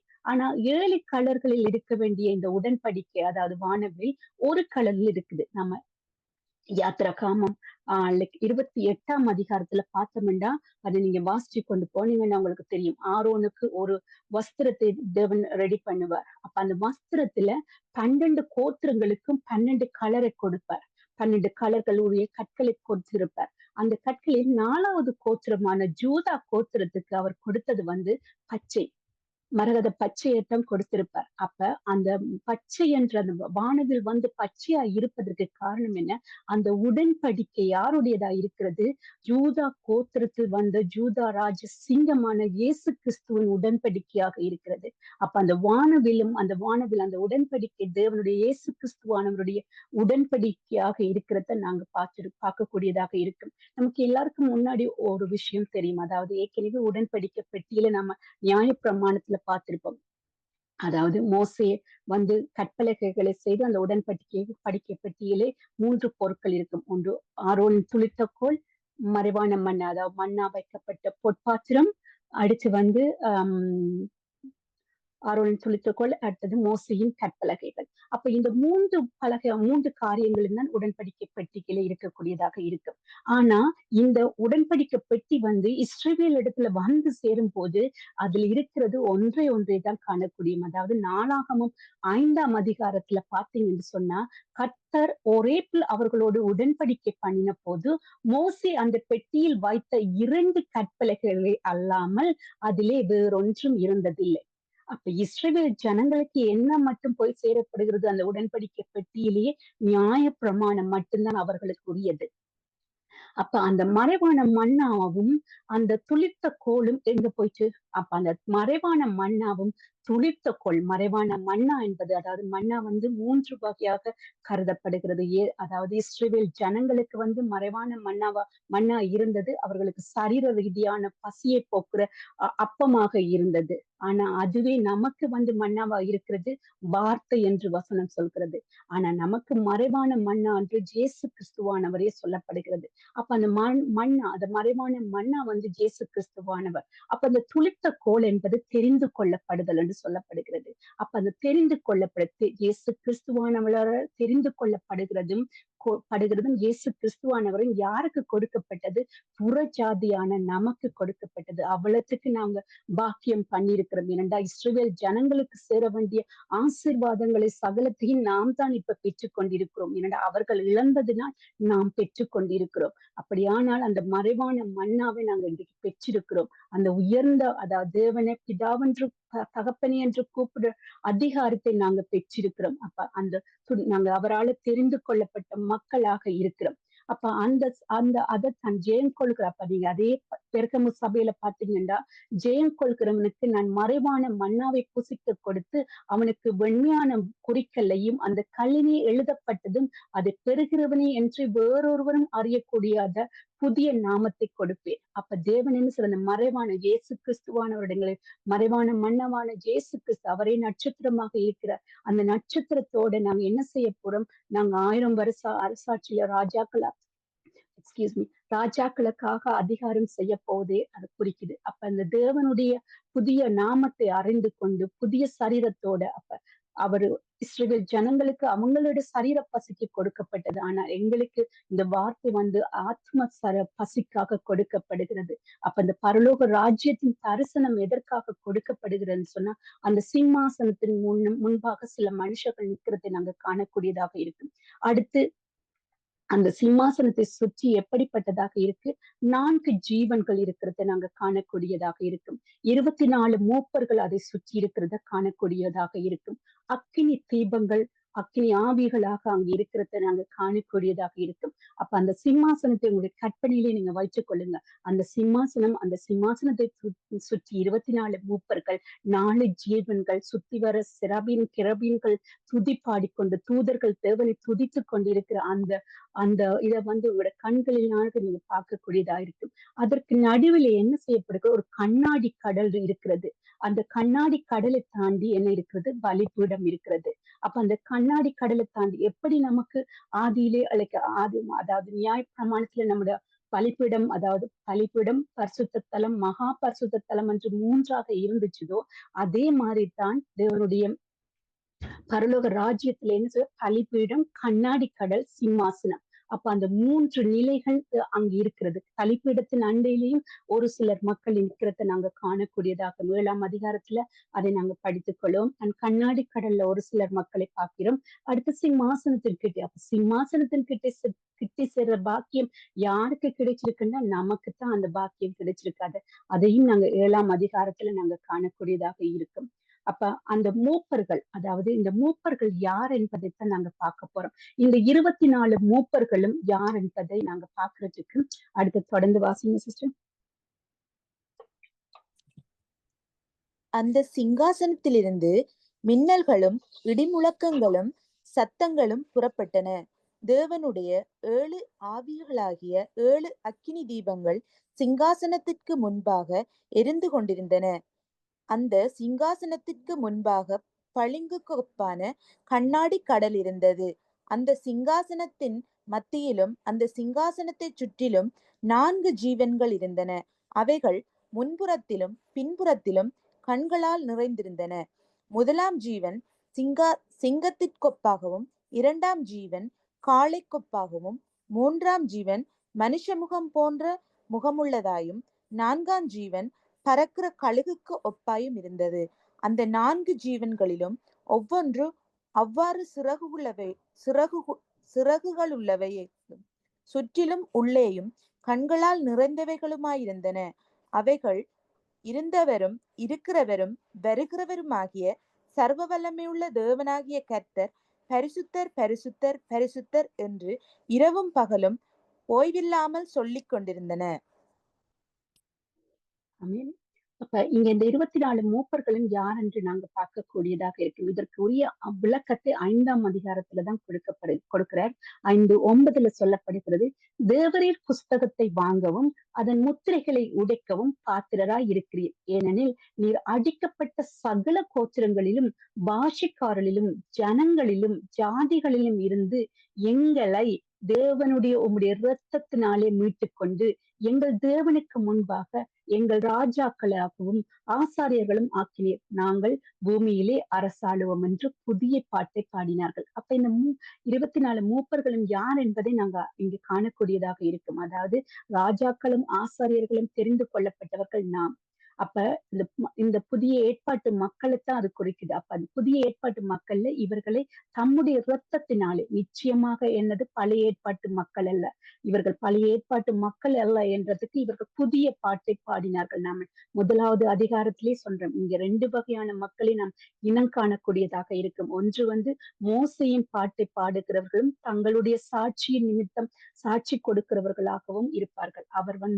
அவர்கள் பழைய ஏற்பாட்டு மக்கள் என்று நாங்க பார்த்தோம். புதிய ஏற்பாட்டு மக்கள் இயேசு கிறிஸ்துவின் இரத்தத்தினாலும் புதிய பாட்டை பாடுகிறவர்களாகவும் தங்களுடைய சாட்சியின் நிமித்தமும் வசனத்து நிமித்தமும் சாட்சி கொடுக்கிறவர்களாக இருப்பார்கள். அப்ப இந்த 2 தான் அந்த மக்களை பிரிக்கக்கூடியதாக இருக்கும் என்றதை நம்ம 1ஆம் அதிகாரத்திலே பார்த்து கொண்டோம். அப்ப இந்த அதிகாரத்துல என்ன சொல்லப்படுது, இவர்கள் இயேசு கிறிஸ்துவனுடைய இரத்தத்தினாலே கழுவப்பட்டு நீதிமான்கள் ஆக்கப்பட்டவர்கள்.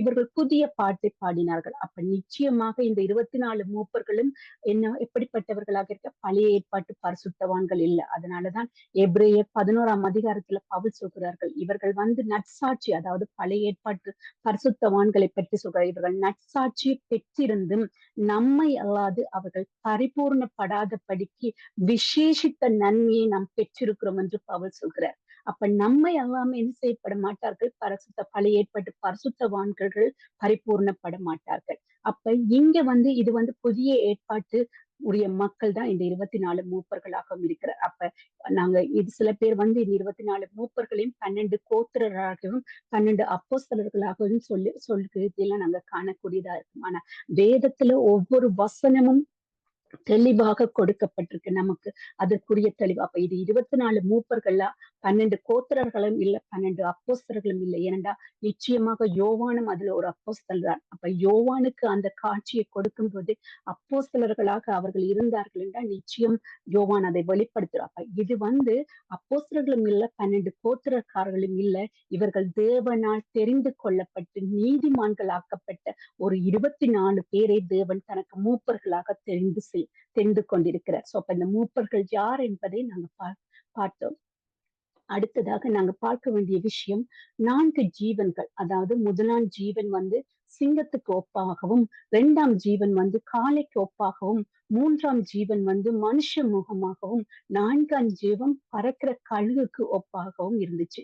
அப்ப ஏன் இந்த ஜீவன்கள் 4 ஜீவன்களும் ஏன் இப்படி ஒப்பாக, அதாவது யோவான் பார்க்கும் போது அவர்களுடைய முகங்கள் இப்படிப்பட்ட ஒரு முகமாக யோவானுக்கு ஒப்பாக, அதுதான் இல்லை, ஆனா அப்படி பார்க்கும்போது அவர்களுக்கு அவருடைய முகங்கள் இப்படியாக காட்சி அளிக்குது. ஏன் இந்த 4 ஜீவன்களும் அப்படி காட்சி அளிக்கிறேன்னா நமக்கு நிச்சயமா தெரியும், நாம 4 பிரமாணங்களை கடந்து வந்திருக்கிறோம். அதாவது முதலாவது அந்த 4 ஜீவன்களும் எதை குறிக்கிறது என்றால் 4 பிரமாணங்களையும் 4 சுவிசேஷங்களையும் புதிய எருசலேமின் 4 தூண்களுமாக குறிக்கப்படுகிறது என்று சொல்லப்படுகிறது. அப்ப 4 பிரமாணங்களும் என்ன என்று பார்த்தோம் என்று சொன்னா, ஆதாம் தொடக்கம் மோசே வரை மனசாட்சியின் பிரமாணம், அது மனசாட்சியின் பிரமாணமாக இருக்கும். 2வது மோசே தொடக்கம் இயேசு வரை நியாய பிரமாணமாக இருக்கிறது. இயேசு தொடக்கம் சபை எடுத்துக்கொள்ளு வரையும் கிருபையின் பிரமாணம். இப்போது நாம் இருப்பது கிருபையின் பிரமாணமாக இருக்கிறது. அதற்கு பின்பு வருகிற 1000 வருஷ அரசாட்சியில தான் நீதியின் பிரமாணம். அப்ப 4 பிரமாணங்களும் எவை என்று பார்த்தோம்னா, ஒன்று மனசாட்சி பிரமாணம், 2 நியாய பிரமாணம், 3 கிருபையின் பிரமாணம், இல்லாது சுயாதீன பிரமாணம் என்று சொல்லப்படும். அடுத்து 4வது நீதியின் பிரமாணம். அப்ப இந்த 4 பிரமாணங்களை பற்றி பார்த்தோம். அடுத்து 4 சுவிசேஷங்கள். அப்ப நமக்கு எல்லாருக்குமே தெரியும், மத்தேயு, மார்க்கு, லூக்கா, யோவான் இந்த 4 பேரும் தேவனை குறித்து சுவிசேஷம் எழுதினவர்களாக இருக்கிறார்கள். ஏன் அந்த 4 ஏன் தேவன் ஒரு சுவிசேஷத்தை எழுதியிருக்கலாம் தானே? அதை ஒன்றை பைபிளில் ஆட் பண்ணியிருக்கலாம் தானே? ஏன் 4 சுவிசேஷத்தையும் தேவன் அதுல ஆட் பண்ணினாருன்னு சொன்னா, அந்த 4 சுவிசேஷமும் 4 விதமான மக்களுக்கு 4 விதமான வரங்களால் எழுதப்பட்டது. முதலாவதாக மத்தேயு யாருக்காக எழுதப்பட்டதுன்னு சொன்னா, ஜூதர்களுக்காக எழுதப்பட்டது. அதுல மத்தேயு தேவனை வெளிப்படுத்துகிற விதம் ஜூதர்களின் ராஜாவாக, நீங்க அந்த மத்தேயு அதிகாரத்தை எடுத்து பார்த்தீர்கள்னா, அதில் ஜூதர்களின் ராஜாவாகத்தான் அவரை வெளிப்படுத்தி இருப்பார் மத்தேயு. அப்ப ஜூதர்களுக்காக ஜூதவன் ராஜாவாக வெளிப்படுத்தப்பட்ட விசேஷம் தான் மத்தேயு சுவிசேஷம். மார்க்கு ரோமர்களுக்காக எழுதப்பட்டது. அப்ப ரோமர்களுக்காக எழுதப்படும் போது தேவனுடைய குமாரன் என்பதை அவர் உறுதிப்படுத்துவார். அந்த ரோமர்கள்ல ஒருவர் தான் 100க்கு அதிபதி. அந்த 100க்கு அதிபதி அவரை குறித்து சாட்சி கொடுக்கறதையும் அங்கு குறிப்பிட்டிருப்பார். அப்ப தேவனுடைய குமாரன் என்பதை அதில் உறுதிப்படுத்துவார். ஆனா மார்க்கு சுவிசேஷம் ரோமர்களுக்காக எழுதப்பட்டது. அப்ப அடுத்து லூக்கா. லூக்கா நிச்சயமா தேயோபிலு என்னும் ஒருவருக்கு எழுதப்பட்ட புறஜாதியர்களுக்காக எழுதப்பட்டது. அப்ப லூக்காவுல என்ன சொல்லப்படும், அவர் எழுதும் போதே தேவகுமாரன், அதாவது தேவனுடைய குமாரன் மனுஷ குமாரனாக பூமியில வந்தார். அவர் ஒரு மீட்பராக, இரட்சகராக வெளிப்படுத்தி இருப்பார். அப்ப எங்களுடைய பாவங்களுக்காக மீட்பராக, இரட்சகராக வெளிப்படுத்தப்பட்டதுதான் லூக்கா. அப்ப யாருக்காக அந்த சுவிசேஷம் எழுதப்பட்டது? புறஜாதியருக்காக. யோவானை எடுத்து பார்த்தோம்னா கிரேக்கர்களுக்காக எழுதப்பட்டது. அந்த கிரேக்கர்களுக்காக எப்படி எழுதப்பட்டது? நீங்க யோவான் சுவிசேஷத்தை எடுத்து பாத்தீங்கன்னா, ஆதியிலே வார்த்தை இருந்தது, அந்த வார்த்தையே தேவனாகி இருந்தது. அந்த ஒளியை குறித்து நான் சாட்சி கொடுக்க வந்த யோவான் ஸ்நானகம் பற்றி தான் அங்கு தொடக்கப்படும். அப்ப அங்க வார்த்தை தேவனாய் இருந்தது, அந்த ஒளியே தேவன் என்பதை அவர் வெளிப்படுத்துகிறவராக இருப்பார். அப்ப கிரேக்கர்களுக்கு தேவனை அதாவது நம்முடைய தேவனே தேவன், அதாவது குமாரனே தேவன் என்பதை உயரிய ஸ்தானத்துல தேவன் வெளிப்படுத்துறதுதான் யோவான் ஸ்நானகர். அப்ப இந்த 4 அடுத்தது புதிய எருசலேம்ல 4 தூண்களை பற்றி பார்த்தோம். அப்ப இவர்கள் எப்படிப்பட்ட புதிய எருசலேமின் 4 தூண்களாகத்தான் இந்த 4 ஜீவன்களும் இருக்கிறதாக சொல்லப்படுகிறது. அதுல பார்த்தோம்னா பவுல் அதுல சொல்லியிருப்பார், அதாவது அந்த புதிய எருசலேம்ல தலைக்கல்ல மூளைக்கல்லாக இயேசு கிறிஸ்துவும், அஸ்திபார கற்களாக அப்போஸ்தலரும், ஜீவ கற்களாக நாமும் இருக்கிறோம் என்று சொல்கிறார். அதை மட்டுமல்ல, நம்ம ஒவ்வொருத்தரையும் ஒருமனப்படுத்துவது ஆவியானவர். அதாவது ஒரு கட்டிடத்தை கட்டும் போது நீங்க கற்கள் மீது கற்களை வச்சு வைக்கும் போது அதை சாந்து பூசுவீங்க இல்லையா? அது பலமா நிக்கிறதுக்காக சாந்து பூசுறவங்க. அந்த சாந்து பூசுகிறவர் தான் ஆவியானவர். அப்ப கற்கள், அதாவது நாங்க அஸ்திபாரம் யார் மேல போடப்பட்டிருக்கிறோம்? அப்போஸ்தலர் மேல. அப்ப எங்களுக்கு தலைக்கல்லாக மூலக்கல்லா இருப்பவர் இயேசு கிறிஸ்துவானவர். நாம ஜீவ கற்களாக ஒருமனப்படுகிறோம். எப்படி ஒருமனப்படுகிறோம்? ஆவியானவரால மட்டும்தான் நம்ம ஒருமனப்படுகிறோம். ஏன்னா நம்முடைய பிறப்பு, ஜென்ம சுபாவங்கள் எல்லாமே எப்படிப்பட்டதாக, ஒவ்வொருத்தரோட கரெக்டரும் ஒவ்வொரு விதமாக இருக்கு. ஆனாலும் நம்ம தேவ சமூகத்தில் வரும்போது தேவனுடைய பிள்ளைகளாக ஒருமனப்படக்கூடியதாக இருக்கும். ஆனா அதுவே உலகத்து காரியங்கள் நாங்கள் இருக்கும் போது எப்படிப்பட்டவர்களாக இருக்கிறோம்? ஒவ்வொரு கரெக்டருடையவர்களாக இருப்போம். அப்ப நம்மளை அங்கு ஒருமனப்படுத்துறவர் ஆவியானவராக இருக்கிறதா காணப்படும். அப்ப அந்த முதலாவது ஜீவன் என்னது? சிங்கம் போன்று. அப்ப சிங்கம் எப்படி காட்டுக்கு ராஜாவாக இருக்கிறதோ அதே போலதான் கிறிஸ்து யூதர்களின் ராஜாவாக வெளிப்பட்டார். அதுவே மனசாட்சி பிரமாணம். அப்ப அந்த மனசாட்சி பிரமாணமும் மத்தேயு எழுதின சுவிசேஷமும் அதாவது சிங்கம் போன்ற முகத்துக்கு ஒப்பாய் இருக்கிறது. 2வது மிருகம் காளை எப்படி பலி கொடுக்கப்படுகிறதோ அப்படியாகத்தான் தேவகுமாரன் என்ன செய்யப்பட்டார்? கிருபாதார பலியாக தன்னை கொடுத்தார். நியாய பிரமாணம் பலி கொடுக்கப்படுகிறது. அப்ப பலி கொடுக்கிறது, அதாவது காளை எப்பவுமே பலிக்கு செலுத்தப்படுகிறது ஒன்றாக இருக்கு. அப்ப நியாய பிரமாணத்துக்கு ஒப்பாகவும், அதே மார்க்கு சுவிசேஷத்துக்கு ஒப்பாகவும் தேவகுமாரனாக இருந்த தேவன் அப்படியே எங்களுக்காக மனுஷகுமாரனுக்காக கிருபாதார பலியானதை தான் அங்கு வெளிப்படுத்துவதாக இருக்கிறது. 3வது மனுஷ முகம். மனுஷரால் மட்டுமே எப்போதும் அன்பை வெளிப்படுத்த முடியும். தேவன் நம் மீது கொண்ட அன்பினால என்ன செய்தார்? மனுஷகுமாரனாக பிறந்து நம் பாவங்களுக்காக சிலுவையில் அறையப்பட்டு இரட்சகராக மீட்பராக பூமியில தோன்றினார். அதுதான் லூக்கா சுவிசேஷத்துல சொல்ல வர்றார். லூக்கா சுவிசேஷத்துல புறஜாதியர்களுக்காக அவர் வெளிப்படுத்துறது தேவகுமாரன் ஒரு மனுஷகுமாரனாக பூமியிலே தோன்றினார். அந்த பாவங்களுக்காக அவர் சிலுவையில் அறையப்பட்டார், மறுபடியும் உயிர்த்தெழுந்தார், மறுபடியும் வரப்போறார் என்றத லூக்கால உறுதிப்படுத்துறத நாங்க காணக்கூடியதாக இருக்கும். அப்ப அந்த மனுஷ முகம் வந்து இதற்காகத்தான் ஒப்பாக்கப்படுகிறது. அதாவது அன்பின் நிமித்தம் தான் தேவன் நம் மீது கொண்ட அன்பின் நிமித்தம் தான் நமக்கு மீட்பராக இந்த பூமிக்கு வந்தார். 4வது கழுகு, வானத்திலே அதிகமா உயரமா பறக்கக்கூடிய பறவை. அது மட்டுமில்ல, அதுல பார்வை வந்து எப்பவும் கூர்மையாக இருக்கு. தன்னைத்தானே பலப்படுகிறது, தன்னைத்தானே செதுக்கிற ஒரு பறவை தான் கழுகு. அப்ப அப்படிப்பட்ட ஒரு உயரத்தை உடைய ஒரு பார்வை, கூர்மையான சிந்தனை உள்ளதாக இருக்கிற அந்த பறவையை எதற்கு ஒப்பாக்கப்படுகிறா? யோவான் எழுதின சுவிசேஷத்துக்கு ஒப்பாக்கப்படுகிறது. அந்த சுவிசேஷம் தான் தேவனுடைய வார்த்தை இருந்தது, அந்த வார்த்தையே தேவனாய் இருந்தது, அதுவே ஒளியாய் இருந்தது. ஒளி சகலத்தையும் சிருஷ்டிகர் என்பதை யோவான் உறுதிப்படுத்துகிறார். அப்ப அந்த தன்னைத்தானே உருவாக்குற தேவன் தான் சகலத்தையும் உருவாக்கினார் என்பதை உறுதிப்படுத்துகிற ஒரு சுவிசேஷம் தான் யோவான் ஸ்நானகம். அப்ப அதனாலதான் அந்த மகிமை, கர்த்தாவே தேவரீர் மகிமையும் கனத்தையும் வல்லமையும் பெற்றுக்கொள்கிறதுக்கு பாத்திரமாய் இருக்கிறீர், நீர் சகலத்தையும் சிருஷ்டித்தீர், உம்முடைய சித்தத்தினாலே அவைகள் உண்டாயிருக்கிறவைகளையும் சிருஷ்டிக்கப்பட்டவைகளுமாய் இருக்கிறது. அப்ப சகலதுமே தேவனால் சிருஷ்டிக்கப்பட்டவைகளாக இருக்கிறது, தேவனாலேயே உண்டாக்கப்பட்டவைகளாக இருக்கிறது. அப்ப அந்த 4 ஜீவன்களும் என்ன காரியத்தை உறுதிப்படுத்துகிறது என்பதையும் 24 மூப்பர்களை குறித்தும் இந்த 4ஆம் அதிகாரத்துல நம்ம கற்றுக்கொண்ட விஷயம் வந்து தேவனுடைய பரலோக ராஜ்யத்தின் தரிசனத்தை கற்றுக்கொள்கிறோம். சிம்மாசனத்தை சுற்றி 24 மூப்பர்கள், 4 ஜீவன்கள் இருக்கிறார்கள். அடுத்து 7 தீபங்கள் இருக்கிறது. அடுத்து வந்து கண்ணாடி கடல் இருக்கிறது. கண்ணாடி கடலை தாண்டி ஒரு பலிபீடம். சோ இந்த பலிபீடத்தை, இந்த 4 காரியங்களையும் அங்க உறுதிப்படுத்தப்படுகிறது அந்த காரியத்துல. ஆனா அது மட்டுமல்லாம அந்த 24 மூப்பர்கள் யார் என்பதையும் பார்த்தோம். அந்த 24 மூப்பர்களும் தேவனுடைய இரத்தத்தினாலே கழுவப்பட்டவர்களாக இருக்கிறார்கள். அவர்கள் நீதிமான்களாக ஆக்கப்பட்டு தேவனால் தெரிந்து கொள்ளப்பட்டவர்களாக இருக்கிறார்கள். அவர்கள் இஸ்ரவேல் கோத்திரக்காரரும் இல்ல, அடுத்து வந்து அப்போஸ்தலரும் இல்லை என்பதை நாங்க உறுதிப்படுத்திக் கொண்டோம். 4 ஜீவன்களை பற்றி பார்த்தோம். அந்த 4 ஜீவன்களும் 4 பிரமாணங்களாக இருக்கிறது. மனசாட்சி பிரமாணம், அடுத்து நியாய பிரமாணம், கிருபையின் பிரமாணம், நீதியின் பிரமாணமாக இருக்கிறது. அடுத்து 4 சுவிசேஷங்களாக இருக்கிறது நாங்க காண்கிறோம். அதாவது மத்தேயு எழுதின சுவிசேஷத்துல தேவன் சிங்கமாக ஜூதர்களின் ராஜாவாக வெளிப்பட்டார் யூதர்களுக்கு. மாக்குல ரோமர்களுக்காக எழுதப்படுகிறதுல அது தேவகுமாரனாக அங்க வெளிப்படுகிறத நாங்க காணக்கூடியதாக இருக்கும். அடுத்து வந்து லூக்கால பிரஜாதிகளுக்காக எழுதப்பட்ட அந்த சுவிசேஷத்துல தேவன் இரட்சகராகவும் மீட்பராகவும் இருக்கிற ஒரு மனுஷன், அன்பு. அதனாலதான் நாங்க சொல்லப்படும் ஒரு தன் சிநேகிதனுக்காக ஜீவனை கொடுக்கிறதிலும் ஒரு பெரிய அன்பு இல்லை என்று சொல்லப்படும்.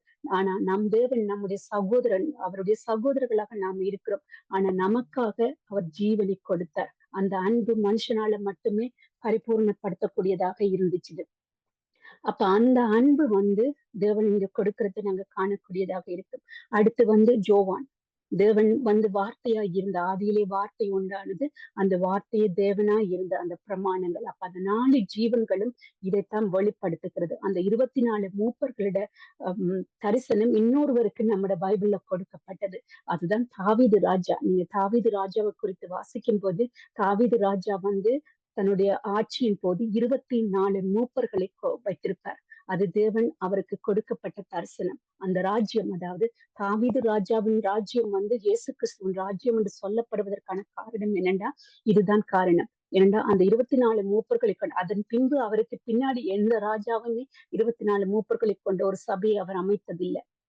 சோ தரிசனம் யார் யாருக்கெல்லாம் வழங்கப்பட்டதுன்றது நாங்க டீட்டெயிலா பார்க்கக்கூடியதாக இருக்கும். அப்ப கர்த்தர் எங்களுக்கு இந்த 4ஆம் அதிகாரத்திலே இந்த சபைகளை குறித்தும் எங்களுக்கு கற்றுக் கொடுத்த கிருபைக்காக தேவனுக்கு நன்றி செலுத்துகிறோம். இதுல வந்திருக்கிறவங்க யாராவது இந்த இறுதி ஜெபத்தை செய்து இந்த பைபிள் ஸ்டடியை முடித்து வைங்க. நன்றி. பரிசுத்தமுள்ள பிதாவே, இந்த வேளையில் நன்றியோடு துதிக்கிறோம் ஆண்டவரே. இந்த நாள் முழுவதும் எங்களை பாதுகாத்தீங்கள் ராஜா. இந்த மாலையிலும் உங்களை ஒன்று கூட்டி சேர்த்து ஆண்டவரே இந்த வேத பாடத்துக்கு எங்களை அழைத்து வந்த கிருபைக்காய் நன்றியோடு துதிக்கிறோம் சுவாமி. எத்தனையோ பேர்களுக்கு கிடைக்க முடியாத பெரிய சலாக்கத்தை எங்களுக்கு இந்த நாளில் தந்த கிருபைக்காய் நன்றியோடு துதிக்கிறோம் சுவாமி. கர்த்தாவே, விசேஷமாக இந்த நாளும் கற்பித்த எல்லா ஆண்டவரே உங்களோட வசனங்கள் வார்த்தைகள் ஒவ்வொன்றிலும் நாங்கள் ஆண்டவரே உண்மையுள்ளவராய் நடந்து ஆண்டவரே உங்களை வரை கண்டு நாங்கள் ஆயத்தப்பட எங்களுக்கு உதவி செய்யும்படியாக கெஞ்சிரோம். இன்னும் கிட்டி நெருங்கி சேர எங்களுக்கு ஆண்டவரே எங்களுக்கு பலத்தையும் கிருபையும் தாங்கப்பா. ஒவ்வொருளையும் பலப்படுத்துங்க சுவாமி. விசேஷமாக இந்த நாளும் அந்த வேத பாடத்தை கொடுத்த அந்த சகோதரியை இன்னும் அதிகமாக ஆசீர்வதித்து நல்ல ஞானத்தினாலும் நிரப்பி ஆண்டவரே எங்களை ஒவ்வொருக்கும் பிரயோஜனம் உள்ள ஆண்டவரே ஒரு பாத்திரமாய் மாற்றி தந்து எங்களை நடத்தும்படியாக கெஞ்சிரோம் சுவாமி. விசேஷமாக இந்த காலங்களிலும் உங்களை ஒருளையும் நான் மூடிக்கொள்ளுங்க. வராத சகோதர சகோதரிகளையும் புறப்படுங்க சுவாமி. ஆண்டவரே அவர்களையும் நீங்கள் பலப்படுத்தி ஆண்டவரே கர்த்தாவே வரும் நாட்களிலே அவர்களையும் கூட்டி சேர்க்கும்படியாக துதிக்கிறோம் சுவாமி. விசேஷமான நாள் தினத்தில் நடக்கும் அதிகாலை ஜபத்துக்கும் ஆண்டவரே எங்கள் ஊர்களையும் கூட்டி சேர்த்து ஆண்டவரே பலத்தை தந்து ஆண்டவரே நல்ல ஞானத்தை தந்து ஆண்டவரே வாஞ்சியை தந்து எங்களை நடத்தி செல்லும்படியாக துதிக்கிறோம் சுவாமி. நீங்கள்லாம் எங்களோட சபையை நடத்த வேண்டும் ஆண்டவரே. உங்களோட ஞானத்தினால் இருக்கும் சுயங்கள் மாமிசங்கள் எதுவும் எங்களோட சபைக்குள்ளே எங்களுக்குள்ளே ஒருவருக்காவது கிரியை செய்யப்படாதபடி பாதுகாத்து ஆவியின் வல்லமையினால் எங்களை தாங்கி ஆண்டவரே உங்களோட ஞானத்தை தந்து உங்களோட வல்லமையை தந்து உங்களோட வழிநடத்தலை தந்து எங்களை நடத்தும்படியாக கெஞ்சிரோம் சுவாமி. இந்த காலத்திலும் எங்களோடு பேசி ஆண்டவரே சப்பனங்கள் தரிசனம் மூலமாக எங்களோடு பேசி உங்களோட சித்தத்தை வெளிப்படுத்தி தரும்படியாக கெஞ்சிரோம் சுவாமி. ஒவ்வொருடைய வீடுகள் வாசல் எல்லாம் தந்தளித்து கால் வைக்கும்படியாக துதிக்கிறோம். யார் இருக்கிற ஊழையும் தொட்டு ஆண்டவரே நல்ல பலத்தையும் சுகத்தையும் அள்ளி செய்யும்படியாக துதிக்கிறோம். உங்களுடைய கரத்துல யாவற்றையும் ஒப்படைக்கிறோம் சுவாமி. எல்லா கணத்தையும் மகிமையும் துதியும் எடுத்துக்கொள்ளுங்க. இயேசுவின் நாமத்தை கேட்கிறோம் பிதாவே. ஆமென். ஆமென். ஆமேன் ஆமேன். அப்படியாக எல்லாரும் சேர்ந்து என் ஆத்துமாவை சொல்லி முடித்துக் கொள்வோம். என் ஆத்துமாவே கர்த்தரை சோதரி, என் முழு உள்ளமே அவர் பரிசுத்த நாமத்தை சோதரி. என் ஆத்துமாவே கர்த்தரை சோதரி, கர்த்தர் செய்த சகல உபகாரங்களையும் மறவாதே. ஆமேன் ஆமேன். Thank you. God bless you all. Thank you, sister. Have a good night, everyone. Thank you. You too. Bye now.